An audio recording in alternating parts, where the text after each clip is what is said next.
So, welcome back to the Casual Combat MMA podcast with Nelson and Cal. Cal, how you doing?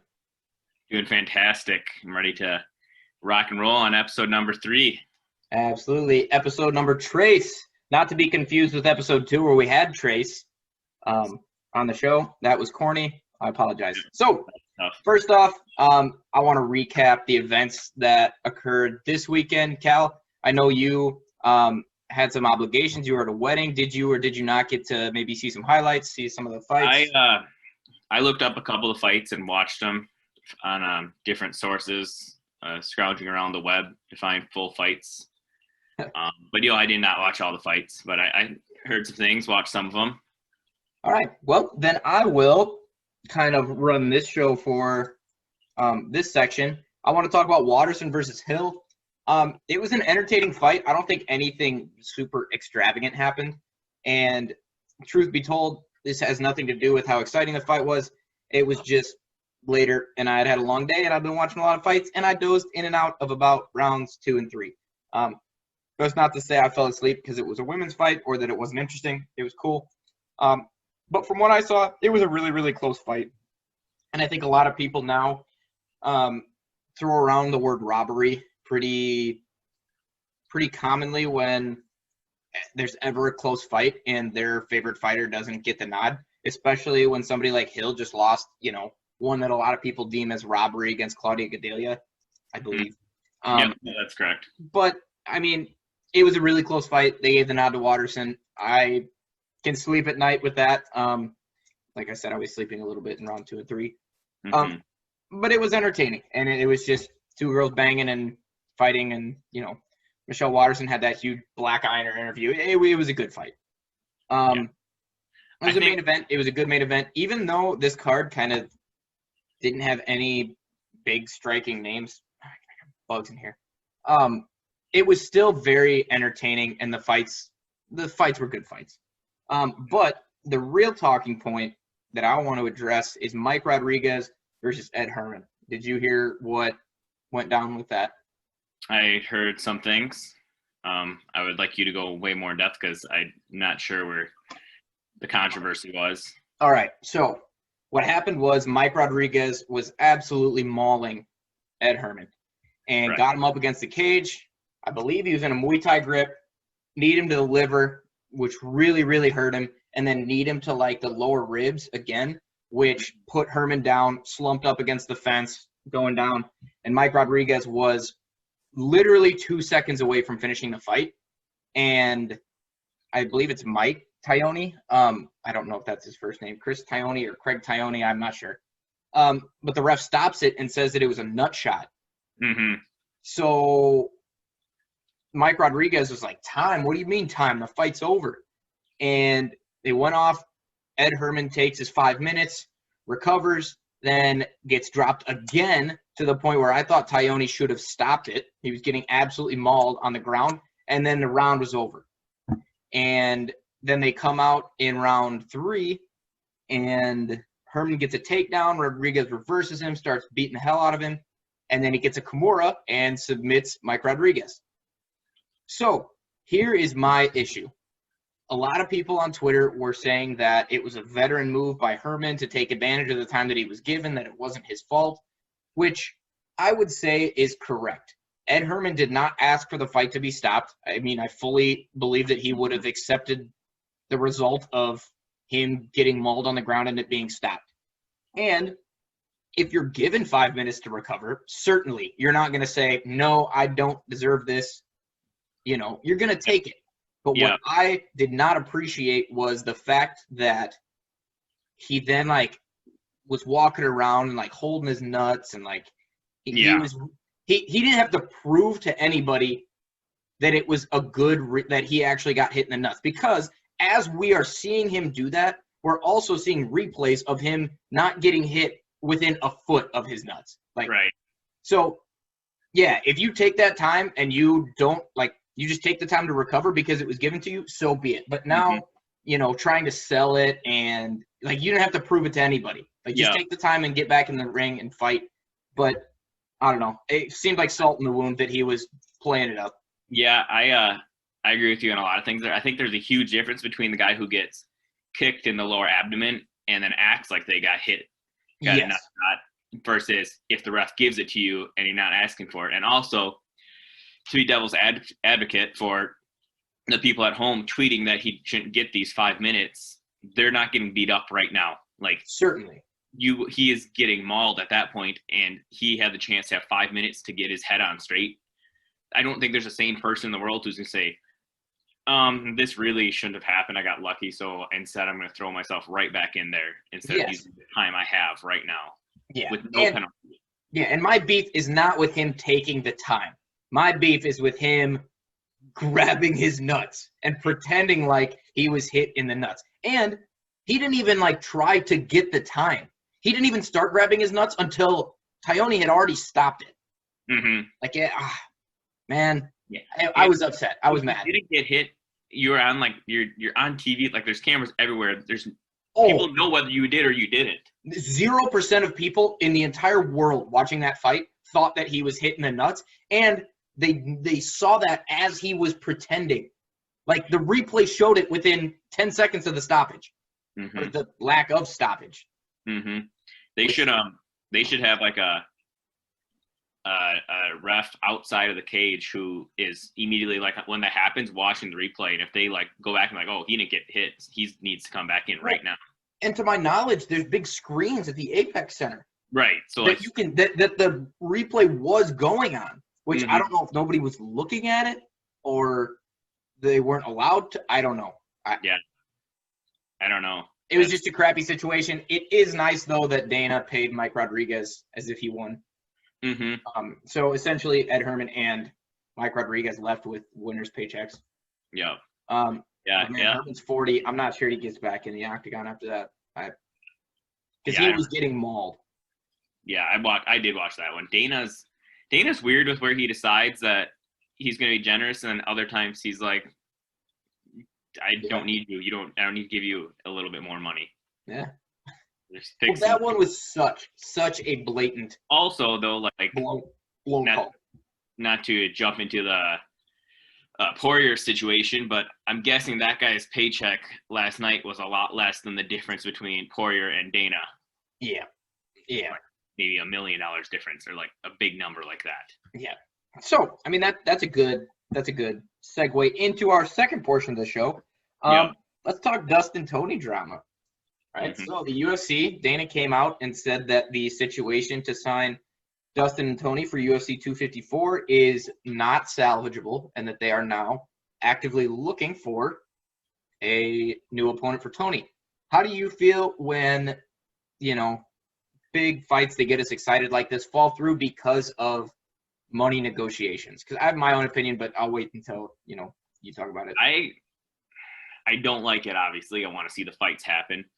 I feel better with, if this is how Dana's going to run things, or this is how the UFC's attitude is going to be, I feel better with them saying Ferguson is agreed to a fight. He's still fighting. We're going to get him another opponent. I like that a lot better than just cancel everything. No one's fighting then, and we'll try to figure it out again in 3 months or something. Yeah. I don't know. I don't understand everything. It is crazy. Like, if you look at the numbers that the UFC does and some of the pay those guys are getting, and I don't know how much they should make, and I don't know how you really quantify how much a person adds to a single show. Mm-hmm. I also think in a show like this, like, because you got Izzy and Costa in the main event, do you really lose anybody for not having Poirier fighting in it? Like, yeah, I feel like it was a situation where Dana felt like he didn't need that fight. Yeah, if he can't have it. But I don't know. I feel like the UFC could definitely do a better job of negotiating with these guys and just working with them a little bit. Also, though, on their side, again, if they give some guys a little more here because they're begging for it, then everyone's going to want a little more. And if they say strong to, this is what we'll give you and we'll move on without you. If not, then they can continue to have that attitude. Yeah. And I'm kind of torn on the thing because I do think, and negotiations in the fight game are not anything new, but I think really the Conor McGregor wave, where the UFC wanted somebody in that octagon so bad that a fighter really had, a pull like Conor McGregor had in his fights and in his negotiations, that I think a lot of people are starting to kind of see where that line in the sand is drawn. And I think a lot of people that aren't Conor McGregor are starting to try and have that pull. Not saying that they're not as good as Conor McGregor is, because truthfully, I think that Conor's probably a little overrated in what his actual skill set is, but you can't deny the interest that he brings. Right. And a guy like Conor is bringing in so much more interest than a guy like Dustin Poirier. Not, I mean, just for us, like I still would love to see Poirier or Conor McGregor fight, but when you look at the money and the people, the casuals, you know, maybe even a little bit more casual than us, are going to tune in for a Conor McGregor fight versus, you know, a Dustin. Like a lot of people may or may not have even heard of Dustin Poirier, depending on how new they are Right. to the sport. So, but then again, I also see the other side of these guys are literally putting their lives and livelihood on the line, you know, for the UFC to make such a huge profit off of them that I don't know. And then I flip it with, you know, the fact that, you know, wrestlers do almost all the same horrible training and weight cutting and, you know, wear and tear on their body and get nothing. So, I mean, you and I have been wrestling for no money for our whole lives. So, yeah. But I think the other thing in this situation, I think Poirier has really been in some really tough battles. Yeah. And I think I was listening to him like a month ago, him talking about this, that like, you know, you can only really be in so many battles like that. Even he's winning the fights, but he's just getting. Because his last three are what? Holloway, Khabib, Hooker? Yeah. It was, he beat Gaethje in there somewhere too. Oh, geez, that's true. Yeah. So, I mean, and those are all like tough battles where he's even like the Hooker one, he got drilled a bunch. Yeah. And I think he's like, I'm going to put my body through that abuse, I want to be paid for that. And I understand. Like, I totally understand that. It's just, it sucks because I want to see him fight, you know. Yeah. So I want them to fight for my entertainment. Who takes the spot now? Who does Ferguson fight? Man, I'll tell you who I would really like to see. I would like to see the UFC sign a deal with Dan Chandler, or Mike Chandler, not Dan Chandler. He's a wrestling coach. Mike Chandler, the former Bellator champ. And I'll say it, he's the reigning Bellator champ. His contract with Bellator just is over. So he's looking for a new home. I really hope that, you know, Mike Chandler finds his new home in the UFC. And this seems like a perfect time to plug him in with Tony. And then we can see, you know, another round of the age-long debate of can Bellator champs hang in there with the top UFC competition. And this is literally that scenario. I would say that Mike Chandler is the poster boy of Bellator, or damn near it. And Tony, although not the poster boy for the UFC, certainly would be considered top UFC talent. So, yeah, I think this Poirier dropping out, I think, puts Ferguson in a dangerous spot here. Almost the same dangerous spot he was in before. Exactly. I think he could. We talked about this earlier too. I think he could get Hooker. I don't know where he's at medically, if he's fully recovered from his fight with Poirier. I know it won't happen. It'd be amazing. The inner casual in me is like tingling thinking about it if they somehow got Conor to come fight him.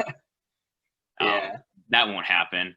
No. But yeah, the only thing that what really worries me is if they bring up a young guy, you know, like I would have to look at the rankings, but like a guy like ranked like 7 or below, who's willing to do the fight, and maybe he's on a hot streak, and Tony just got pounded by Gaethje. And then if you're Ferguson and you lose to a guy like that, then where are you? Like, you are so far away from a title that you had already earned a shot at. Yeah. So I think I would, unless it's like Hooker or somebody like that, I wouldn't take the fight if I was Tony Ferguson. Yeah, you'd think big name or bust. Yes. I agree with that, and I don't think anybody could fault Tony for that. I think Tony has earned, you know, a few big names in a row. I don't think like you said, I don't think he deserves a lower fight that, you know, he could possibly drop, you know, and put himself so far away from, you know, his career. Because he didn't have to take the Gaethje fight. No, he did not at all, but he's a badass, and he did. Yeah, and got hammered. Yeah. But, yeah, I think we're both kind of on the same page there. It'll be interesting. I am excited, though, just not knowing who he's going to fight. Yeah. it added almost added excitement for me to know that it's still happening. Mm-hmm. Yeah, I agree. So earlier today, I tweeted out something that I hadn't done yet. I asked if any of our Twitter followers had any questions, and the questions did not come pouring in. There's one question about Izzy Costa that we'll save for our Izzy Costa week.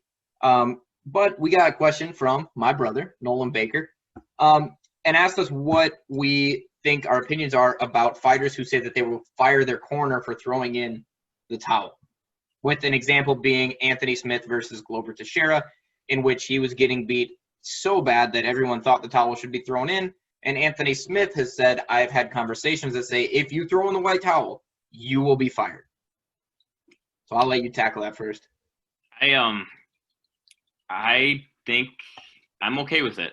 I think if that's where the fighter wants to be, because ultimately at any point the fighter can say they're done. And I guess maybe it's you may be putting them at risk, but they're doing it by their own choice. Mm-hmm. I don't think you should put your corner in I don't think it's right for them to put their corner in a situation where they feel like they have to throw the towel in, but they can't because they're afraid they're going to get fired. Mm-hmm. I think you just need a good corner you trust, but the inner competitor in me, if someone else made me quit before I thought I was done, Mm-hmm. I'd be very upset. Yeah. And I think there's some guys who take that to an extreme, and I don't think you're ever going to change it. And I think I disagree. That was kind of an answer that had both sides to it. So I think it's wrong, but I think they can do it. Yeah, I think that there should be more of a culture in MMA that when there is no chance of winning, that throwing the towel should be normalized. And I think that it won't be. But when you look at and it's a lot easier to see from the outside than it is to see while you're inside the cage, I would imagine. Yeah. Right? When you're in there, I feel like you could always end it. But we've all seen fights where we know that there's one person in there that has no chance of winning. Like it has gotten to a point. I would say that Gaethje Ferguson got to that point. Yeah. And Herb Dean, I believe it was Herb Dean, did a good job of stepping in so that no one had to throw in the towel. But in the example of Anthony Smith versus Glover Teixeira, like I thought that guy was taking like insane damage, which he very well may have based on his fight with Rakic. But I think also you have to understand that the coaches are not only like wanting their fighter to win, but they're also probably friends with their fighter and also get paid more because they get a percentage of their purse if they win.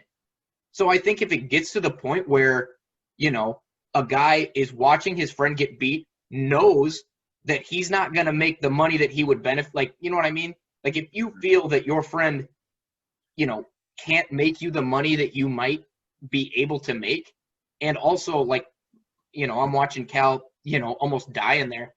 And I think if it gets to that point, you've got to understand that your coaches did it for a good reason. There's no incentive for a coach to want to throw in the towel.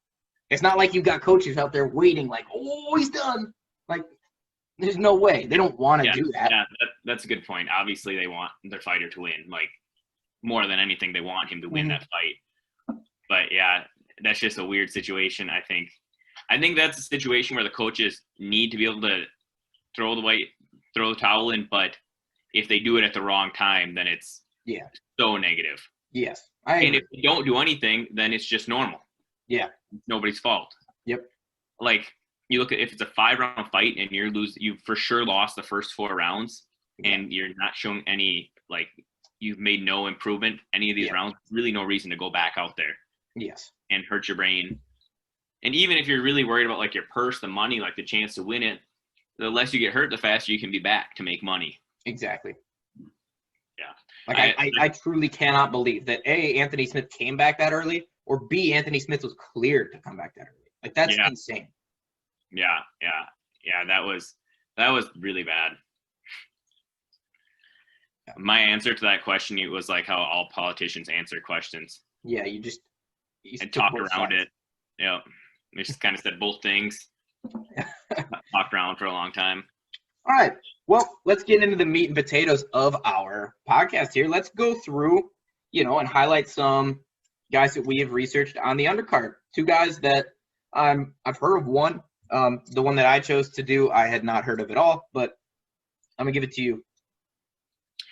Okay, so I did TJ Laramie. He just recently won a fight on the Contender Series. He beat Daniel Swain, which that name means nothing to me, but he looked impressive doing it. He's 12-3. He's only 22 years old, and he's got, out of his 12 wins, 7 of those are KOs. This weekend, he's fighting Derek Minor. He's a -1 or -225 favorite, with Minor being +190 underdog. He's really active. He kicks a lot of low kicks, a lot of body kicks. He used that to set up stuff. The really fun thing I watched like 2 or 3 of his fights. It was kind of hard to find a lot of them. He hasn't really had that many fights, but he's really good at timing out his shots. He dropped a guy, and maybe it was the one in the Contender Series, and the guy came up for a head kick, and he like dodged the head kick, and as he did that, he also threw a right hand and dropped him with a punch, and he is really good with timing out his shots. He has really solid grappling. I saw him in an armbar for like 2 minutes straight and was really smart in there. He was in an armbar, or he was getting armbarred? He was getting armbarred. Ooh. Like, yeah, he got out of it twice, but he just kind of kept going there. I think I'm not like sold that he's going to be really good in the UFC. I'm excited to see what happens. He seems like a really nice guy. I've listened to him talk. He's really likable. I think he'll win on Saturday night. The guy he's fighting hasn't really ever beat anybody. He's 0-1 in the UFC. He fought Herbert Burns in the Contender Series and got subbed in the first round. He got knocked out by Kevin Kroom, who won this past weekend. Yep. Mm-hmm. But yeah, TJ Laramie, he's 12-3. He's won his last 4. Most of his losses came early on in his career. It's going to be fun to see where he goes. This is another guy who I'm excited to watch. And actually, circle back, another guy who I really liked who looked good this past weekend was Alexander Romanov in the prelims. Yes. I'd never seen him. He'd never fought into the second round, and apparently he has the conditioning to take down heavyweights all night long. Yeah. And he suplexed him at one point too, but that was fun. But anyways, totally sidetracked there. TJ Laramie should be fun to watch. I'm excited to see what happens with him. I like how active he's being. He just won his Contender Series fight like 2 months ago. So we'll see what happens on Saturday. Yeah, very nice. I will definitely be watching this whole entire card to make sure I see it. One of the things I really like is that the UFC has decided to showcase the little guys on this undercard. Not that, like, they really have not had any showcase cards except for maybe it was UFC 251, whatever one that had the Aljamain Sterling and Sandhagen fight, and there was a Sun Sal versus Garbrandt, and there was Jan versus Aldo, and was O'Malley on that one too? Was that O'Malley versus Wineland as well? I think you have 2 cards combined right now. Okay, well, whatever. There was one. Certainly it was Sterling, Jan, and Cody that were. Sterling and Cody weren't on that one. I think they were. Because there was a whole card. There was like 3 of the 5 cards were 135, were bantamweight fights. And that was really cool. And I remember that. And it seems like they're kind of doing a showcase of the lightweights in this undercard. Not that an overwhelming majority of Garbrandt. The one you're talking about had Garbrandt, Sean O'Malley, and Aljamain Sterling. They all fought and won on it. The other one you're talking about is the one where Jan and Aldo weren't on that one? No. And that was the same one where Holloway was robbed. He wasn't robbed, but yes, they did fight. You're right. That was also Masvidal versus Usman. Okay. Yeah. Anyway, I like that they're showcasing the little guys. Me being a little guy, I enjoy it. But anyway, I decided to cover David Dvorak. Maybe it's David. He's from like the Czech Republic or something, somewhere in Eastern Europe. And he's a flyweight, and he is fighting Jordan Espinoza, who is 15-7. But Dvorak's record is 18-3, and much like Laramie, I don't know how to say it. All 3 of his losses came within like his first 5 or 6 fights. He has won his last 14 fights. So he is on a 14-fight win streak. He's 1-0 in the UFC, and he is coming off a unanimous decision over Bruno Silva. He's coming from the Octagon promotion somewhere in Eastern Europe. I would assume it's near Czech Republic or somewhere in there.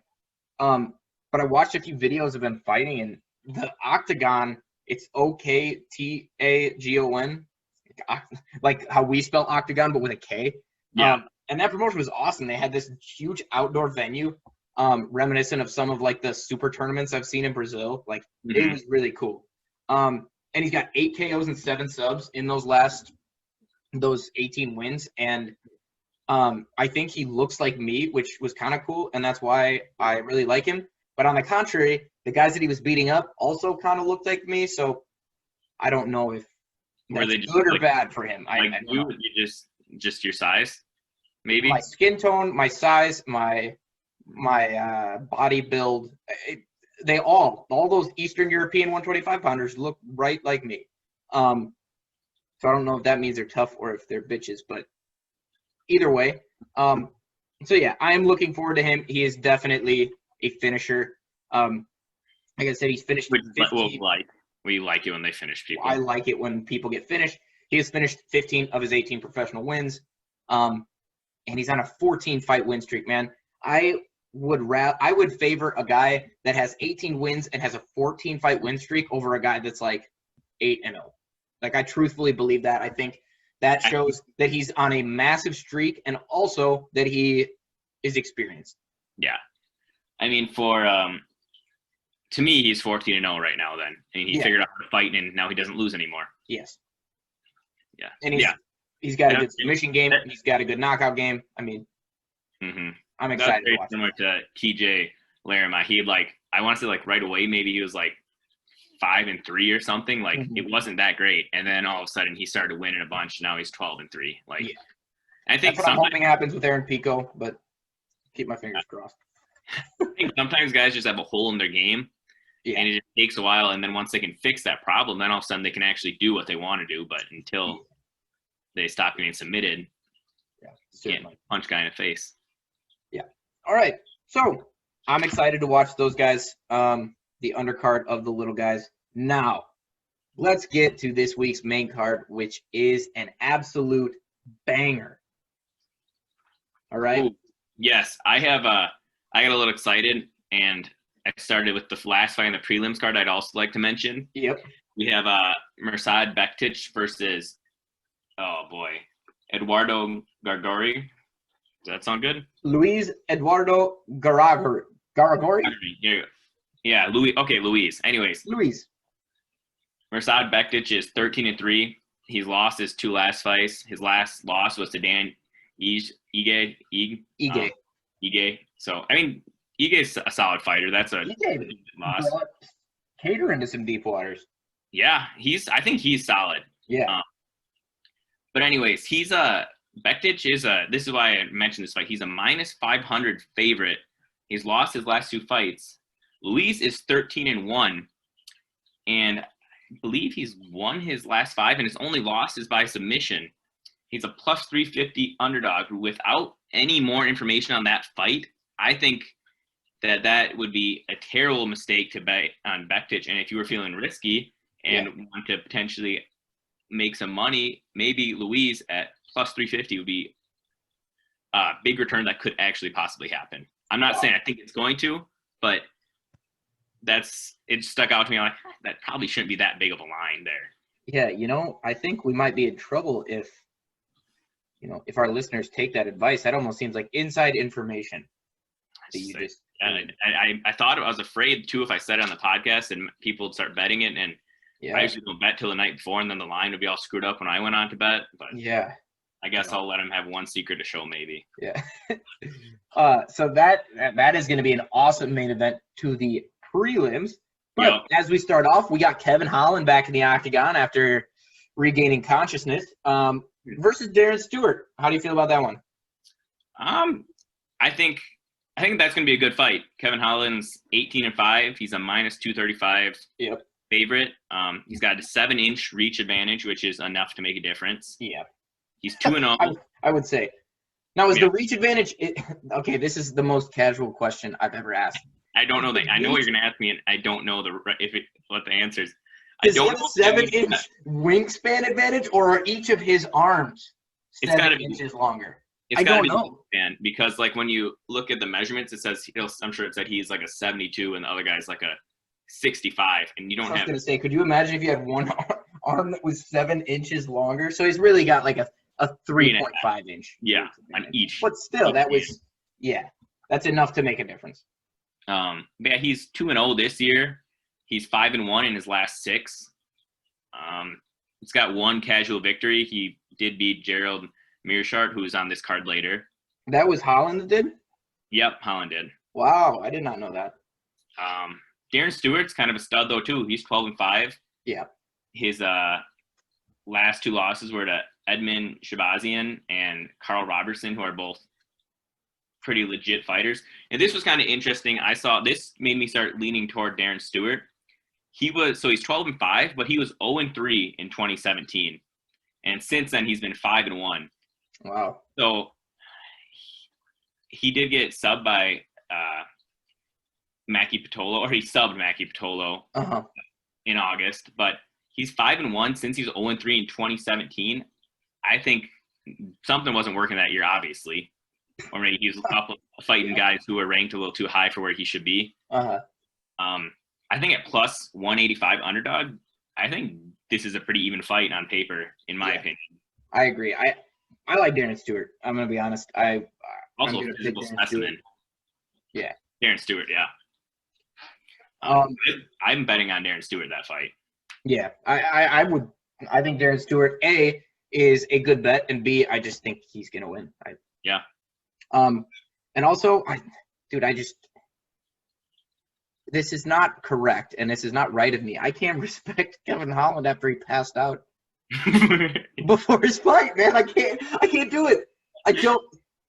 If he truly passed out before his fight, then Kev, if you're listening, you think he was too scared? I'm sorry, but I mean, Trevin Giles straight up called him out and said, "I think he was just too nervous and he didn't want to fight." And why else wouldn't be the craziest thing I've ever heard. And it's not like I would have. You could understand if a guy passed out like around weigh-ins, but this is like leading up to the fight. Like this had to do with nervousness and. Yeah. Again, man, if he passed out because of anxiety or whatever, if he actually passed out, I'm gonna ask Kev, don't beat my ass. But man, I got Darren Stewart. That's all I'll say about it. Yeah, you don't need to tear Kevin Holland down anymore. Yep. You might listen to this later and not like it. Yeah. All right. Next fight. At strawweight, we got Mackenzie Dern versus Rhonda Marcos. Now, I haven't looked at the odds. I'm going to assume that Mackenzie Dern is a heavy favorite, which he's a minus 175 favorite. Yeah. So Mackenzie Dern, I've seen her fight one time. It was entertaining. I am not. We're casuals. I don't follow female MMA nearly as close as I do, men's MMA. That's just my preference. That's not to say that I'm not going to get super hyped for Weili Zhang versus Rose Namajunas or, any other big women's MMA fights. But contender women's fights are hard for me to get excited about. I'm taking Dern. What really hurts women's fighting is they don't have the same power a man does, obviously. Yeah. You're not going to see a huge right hook. Wait, hold on. They don't have the same power as a man does or Amanda. A man does. The power a man. I don't know how to. I did the best female fighter of all time. The power a male has. So they don't have that knockout power. They're not as fast. Like it just isn't. It can't. And I do like to bet like the championship fights. I like. I mean, I've been entertained by women's fights plenty of times, but in general, it's not as fast and not as exciting as two guys fighting. Yeah. And there's nothing they're doing wrong or they can do about it really. Both these girls lost to Amanda Ribas, which I don't know if that means a whole lot. Rhonda beat. Yeah, I mean, because I think she's good too. So I'm saying it's not a knock on either of them. Yeah. Rhonda did beat Angela Hill, That's a pretty solid win. I did not know that. Yeah. But I do think this is a fight Mackenzie Dern will probably win. I think it'll be probably a decision. She'll probably not when you're roping in on your parlay. No, probably not. It honestly, yeah. No, I probably wouldn't touch it, to be honest. Yeah. Then we got Johnny Walker and Ryan Spann. Yeah. Always exciting, Johnny Walker. Man, I like John. I'm sorry. I dislike Johnny Walker, but I like Michel Pereira, and I don't know why. That's so weird. I think they represent the same thing. And I think the only reason I don't like Johnny Walker is that I was such a big Corey Anderson fan that when Corey Anderson knocked him out instantly, I was so happy at Johnny Walker's demise. Now, Michel Pereira, however you say it, has never fought anyone that I have held dear to my heart. So I always was like, yeah, I'm here for the freak show. Like, man, I went against Johnny Walker one time and was very happy to see him lose, and I just got to keep rolling because what would I be if not a man of my word? There you go.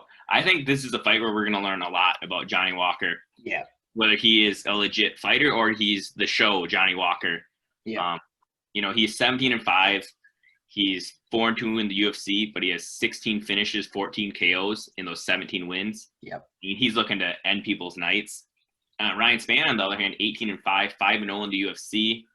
I think this is and Walker's lost his last two, I believe. And I think he just lost his last one. He lost to Anderson, then he lost to somebody else who he was a heavy favorite to. He lost after losing to Anderson? Yes. I did not know that. But what am I? A casual.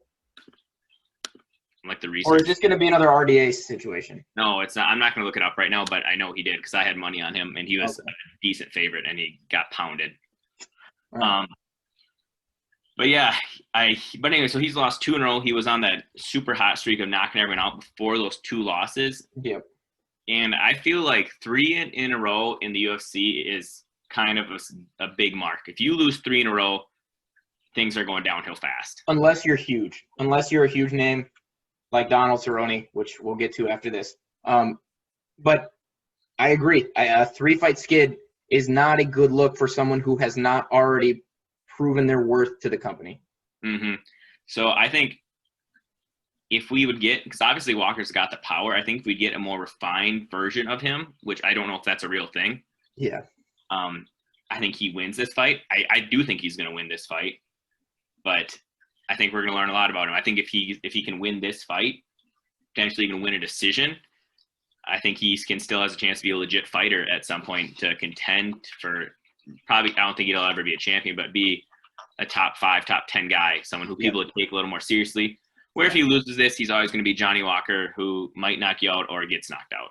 Yep. Always draw a fair amount of eyes just because of his fight style. But, yeah, I'm going Ryan Spann.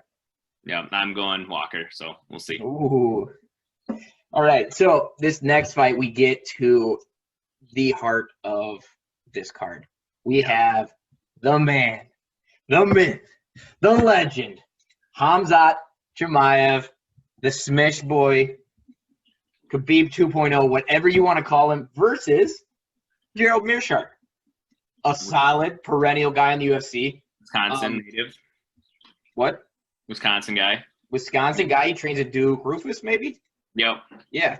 So yeah, I'm gonna wait to hear your thoughts and bounce. So, first let's talk about the fact that Khamzat is scheduled for this fight and his next fight already. The UFC just assumes he's gonna walk through Meerschaert and go fight Damian Maia, which is, I don't know, that's got to be like the biggest 4th fight of on a promotion like anyone's ever got, to get Damian Maia in your 4th fight. Yeah. Well, he's only going to have that'll be his 10th fight.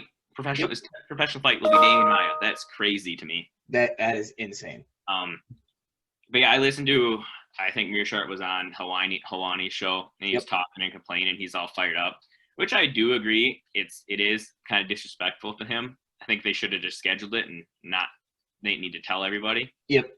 But Meerschaert's 31-13, and he's a really good grappler. which both the first two guys Khamzat fought were not great grapplers, or at least they didn't look great. Yeah. When he picked them up and dropped them. I also don't think either of those guys were very good. Meerschaert's beat Trevin Giles, and he's beat Daron Wynn. Yeah, dude, that's what I was gonna bring up. Meerschaert's win over Daron Wynn really opened my eyes. That's when I was like, okay. He beat that fight too, and he's tough. And he submitted him in the third round, I think. He lost the first two and then submitted him. Yep. Wynn's a wrestler, guy, so I was cheering hard for him. Same, yeah. Darren Stewart also beat Daron Wynn, correct? Yes. Yeah. That's correct. But yeah, he's Meerschaert's 6-5 in the UFC. I think this is another fight where we're gonna learn a lot about Khamzat. Like, is this the real thing? I think it might be. I think he really might be really, really good, but he is gonna be fighting a guy who is a seriously good grappler who he's not gonna just do whatever he wants to. Yeah. I'm excited. That being said, I think this is a good fight. Yeah, until proven not the real deal, I'm with Khamzat Chimaev. I'm on the hype train. He's one of very few guys that I decide to hop on the hype train. It's really obvious when the UFC takes somebody and decides that they are going to create them into a star. Right. The names that come to mind are Khamzat Chimaev and Sugar Sean.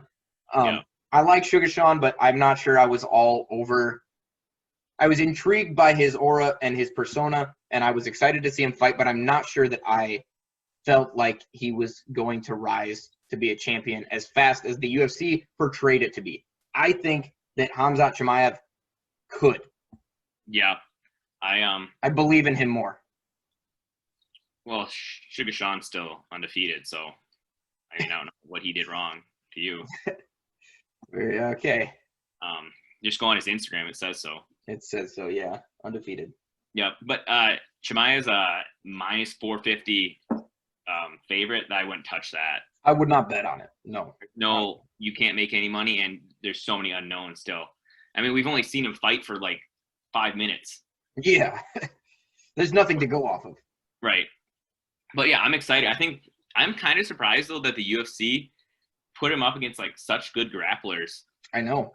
I thought they would like maybe milk it. Let's milk the hype train for longer. That's what I would expect. Yeah, I'm surprised they didn't give him like 2 strikers that he could take down and smash him. Smash. Yeah. But yeah, I think that's an exciting fight. I agree. It's gonna be cool. I would pay for this card if it's a pay-per-view quality fight night. This is the best fight night I've ever seen. Yes. Bar none. For sure. Yeah, I'm excited. And then we get the co-main event, Donald Cowboy Cerrone versus Nico Price. And I've been all over the place with my decisions on who I think is going to win this fight. Cowboy's on a 4-fight skid. He's 36-14. He's got 14 losses, but I just went through like his last like 5 losses, and he's got losses to Ferguson, Gaethje, Conor McGregor, Pettis, Leon Edwards, Darren Till, Robbie Lawler, Jorge Masvidal. I mean, just studs. He has never lost to a schlub. Never. He's never lost to a Nico Price. No, he is not. Not anything close. Now, I want to preface my call on this fight with Donald Cerrone and Nico Price are both in my top 10 favorite fighters of all time. So it hurts to see them fight each other, but I'm excited to see them fight each other. And my brain thinks one thing and my heart thinks another. And I'm going to let you talk before maybe the listeners guess which my head likes and which my heart likes. So I was all set. I decided, like, leading up till today, I was like, Nico Price is going to end Cerrone's career. It's over. Like, this just needs to, like, stop the bleeding.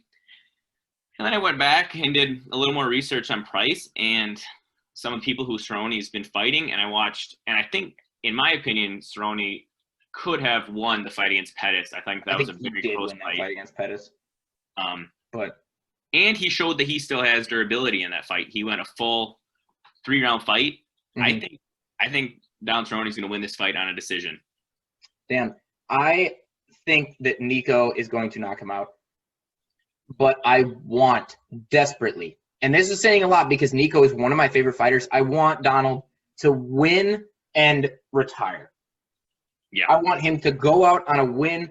I was hoping that they would give him an easy fight that he could win and ride off into the sunset. I don't think that Nico is that easy fight that can set Donald off into the sunset. Nico Price, even though he's had some weird losses, is so dangerous and so entertaining and so pointy. The man is, his knees and his elbows are just and his nose too. And his He's got nose, a big pointy nose. Just have a pointy nose as well. Yeah.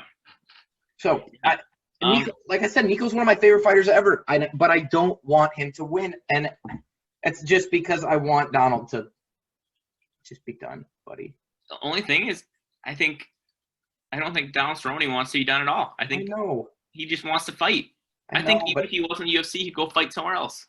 I know, but I just feel like Cerrone is maybe like two losses away from like being like a Chuck Liddell, like at the end. You know what I mean? Mm-hmm. Even though he has competed and he almost beat Anthony Pettis, but Anthony Pettis is not. Anthony Pettis is the same thing right now. I mean, he's like just got the win over Cerrone, but he needs to be done too. Yes. I think win or lose, I think I said this, like, I think the last fight too, I think win or lose, Cerrone should be done. Because if you beat this guy and you walk out on top, you lose to him. If you're losing now to a guy named Nico Price, who most likely in 5 years no one will remember, and your other list of people you've lost and you fought looks like that, you don't want to have any more names like Nico Price on that list that beat you at the end. Yeah. But I don't think that'll happen. I think Cowboy will fight again early next year probably. Yep, I agree with you. Now, for the main event, we got Colby Chaos Covington versus Tyron Woodley. Dude, I am excited. I have thought about this fight so much, and I still don't know my pick. So, like many of the others, I'm going to let you talk, and then I'm going to decide what I think. All right. I'll see if I can wave you one way or the other. All right. Colby's 15-2. He last lost a battle to Usman. Just tough fight. He was winning 3-1 through 4 rounds, and then got finished in the 5th. Boy, I don't know if he was winning 3-1, but all 3 judges had it scored on their scorecard, him winning 3-1 at that point. I did not know that. I thought it was 2-2, but continue. It was very close, but it was all 3 had it 3-1. Or maybe at least 2 of them did have it 3-1. Okay, yeah.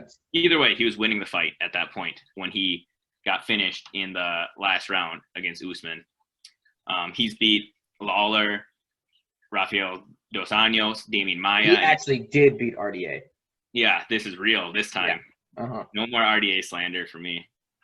But he's really good, and he's fighting Tyron Woodley, who's also very good, who's 19-5-1. His last 2 losses in his last 2 fights were to Kamaru Usman and Gilbert Burns most recently. He's beat Damian Maia, Darren Till, Lawler. Really concerning is his fight against Burns. All 3 judges scored that 50-44. I mean, he got absolutely demolished by Gilbert Burns. I don't know how he made it through that whole fight. I think he was close to being finished like a minute and a half into the fight when he was dropped right away. Mm-hmm. Yep. Other things, though, that is good for Woodley from watching that Burns fight is he can still definitely take some shots. I think he is a very tough finish. And I know he still has a bomb in his he's orthodox, isn't he? His right hand is his. Yeah. Yes, I think he still has a bomb in his right hand, and Colby has no power.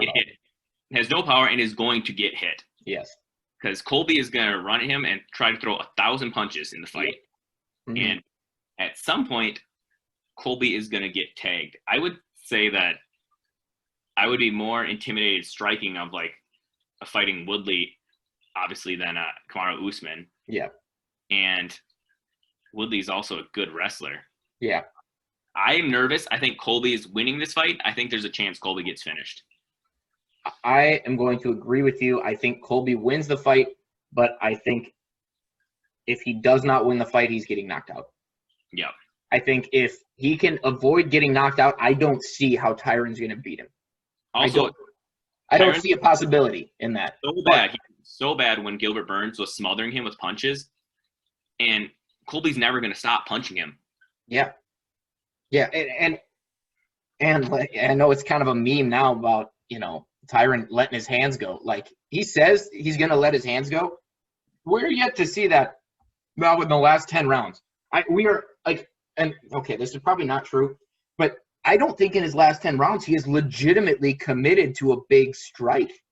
Like, truly. I was just going to say that. I wonder if he's landed. I wonder how many right hands he's landed. I know he's landed some left-handed jabs and stuff, but how many, like, haymakers, hooks has he actually landed? Not many. Yeah. Dude, he looks like when he's fighting right now, if you go watch his old ones, he's way more loose now. He's just like everything, like this hand, like I feel like there's not a chance he's considering throwing his right. Yeah. He's just waiting for that perfect shot that most likely on a guy like Colby Covington is never going to come. You're never going to get that perfect strike, so you might as well throw 9 or 10 of them at him and see if you connect with one. And also, against Colby Covington, you don't have that much to lose. You're not going to go catch a straight left or something and you put to sleep. Like, you're going to be okay. You can take a few Colby Covington punches. Yeah. I mean, Robbie Lawler took like 400 of them. Yeah. Well, even Usman got hit a million times that fight too, and he looked fine. His face looked fine during the fight. But yeah, I think I would pick Colby to win this fight in a decision. I think the only chance Woodley has is if he drops him. Yeah. And we'll see. He looked tired and slow when he fought Gilbert Burns. I don't know. I mean, I don't know who he should fight. I think this is the right fight to make, but I don't know. We'll see. Yeah. It is interesting. He's trying to do the mental warfare now. He's been training with, or he had Masvidal. Yeah. Colby's old roommate, training with him. I love it, man. I'm here for it. That's the other thing that I feel like not enough people are talking about. Does anyone know where Colby's been training? No, he left. Or his coaches? Like, he left Top Team, didn't he? Yes. Yeah, I have no idea. For all we know, he's training in his basement during this whole pandemic. And I want to. But if I think that still says his camp is American Top Team on this site, fightodds.io, but I don't think that's. It most definitely is not. Yeah. Hit him and it's not anymore. I don't know. Woodley now moved. Woodley went to Masvidal. Masvidal didn't come to him. Woodley is now with Top Team. Yes, and there's not a chance all three of those guys are there. No. Not at all. But yeah, overall, just a great card. It's going to be a really fun night. I would definitely encourage it. If you're new to this and you want to watch a fun card with a lot of good fights, there's for free. For free. And one last kind of some business I think we need to talk about too is we ran into our first Twitter beef this week. Oh yeah. I would like you just to elaborate on what happened to us when our fame was stolen. All right, so our fame was stolen. I play UFC 4 regularly. We both do. And I got knocked out in fantastic fashion. I sprinted at Jose Aldo and with Cody Garbrandt threw an overhand right, got flying knee to the face. Blah. I thought it was hilarious, so I tweeted it out. Matt Freeman on Twitter ripped it, got 130 likes. We are so young and growing that would have been awesome had he just given us a retweet, maybe quoted the tweet, whatever. But he pretended like it was his. And we are now fighting on UFC 4 on September 20th. I don't think ESFL Gaming is hosting it, but he sent me his Discord, and I hope that he knows how to record a fight because I don't know how. But I will be fighting Matt Freeman on UFC 4, and it will be live. If you want to tune in, I'll tweet more about it. You got to follow us on Twitter at Casual Combat MMA. But yeah, I'm gonna mess the dude up. I'm going to virtually harm him. Yep, and mentally probably too. Mentally, for sure. I'm going to harm him in every way except physically. Yeah, unless he beats you, then maybe we'll have to make it physical. Well, yeah. But that's sure I could beat the guy up hand to hand, no doubt. Yeah. I'm also sure I could beat him up controller to controller too. So good. Yeah, and we're not even going to talk about any rules anywhere. We're going to start. I think you should start moving into training camp now. Yep. So I don't know. Next week you might not be on the episode. I don't know. We'll see how your mood is going into the fight. Yeah. Because I'll be fighting him on Sunday, so. Oh yeah, never mind. I'll probably be able to talk about the fight in our next episode. That'll be awesome. Yeah. But yeah, so you're gonna practice them after this. Yeah, I'm going right. Watch out for the flying knees. Yep. Cool. And then the other cool thing that happened on Twitter, so we had some talk with a UFC fighter we had previously talked about. That is true. The man. Actually, I tweeted at Impa the other day, just telling him that I liked, because I saw him interacting with some other pages on Twitter. I'm like, hey, it's cool you're interacting with people. We just talked about you. I'm excited to see what'll happen. He responds to us and quotes the tweet, so it's on his page, and says, let's talk soon. So we're doing some stuff behind the scenes. Hopefully we'll have him on here sooner than later.